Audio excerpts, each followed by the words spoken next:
খুব আনন্দিত, আমরা খুব খুশি। সিপি রাধাকৃষ্ণন আমাদের দেশের, ভারতবর্ষের উপরাষ্ট্রপতি হয়েছেন।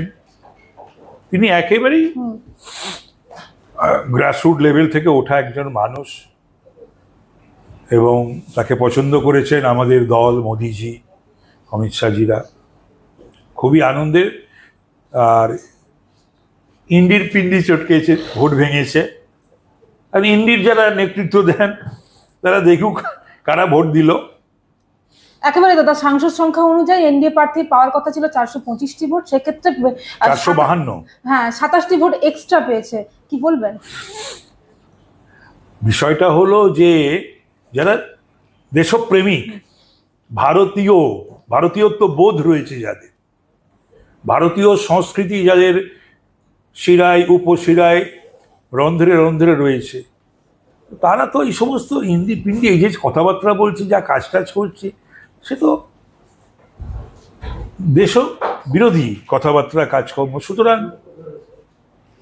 সুযোগ পেয়েছে, গোপন ব্যালট দিয়ে দিয়েছে তারা তাদের পছন্দের প্রার্থীকে। তাহলে কি এখন ইন্ডিয়া জোটের সবাই মিলে খুঁজবে যে কে 27টি ভোট, মানে কারা দিল ভোট? খোঁজা উচিত, খুঁজছে নিশ্চয়ই, অলরেডি খোঁজা শুরু করে দিয়েছে। সে দেখুক, যারা যারা ইন্ডি জোটের যারা মাথায় রয়েছেন তারা দেখুন। আসলে কত হলো না, মোদিজির সামনে কোনো নাম হয় না, কোনো নাম এই মুহূর্তে ভারতবর্ষে মোদিজির 100 কিলোমিটারের মধ্যে নেই। তো কি করা যাবে? যে জায়গাটা মোদিজি আমাদের দলকে, আমাদের সরকারকে, আমাদের দেশকে, আমাদের অর্থনীতিকে, আমাদের ডিফেন্সকে তুলে নিয়ে গেছেন, যার কোনো তুলনা হয় না। না দাদা, জয়রাম রমেশ তিনি টুইট করছেন, তিনি বলছেন যে বিরোধীরা একজোট হয়েছে। মানে ইন্ডি জোটের সমর্থিত জয়রাম রমেশ তিনি বলছেন বিরোধীরা একজোট হয়েছে।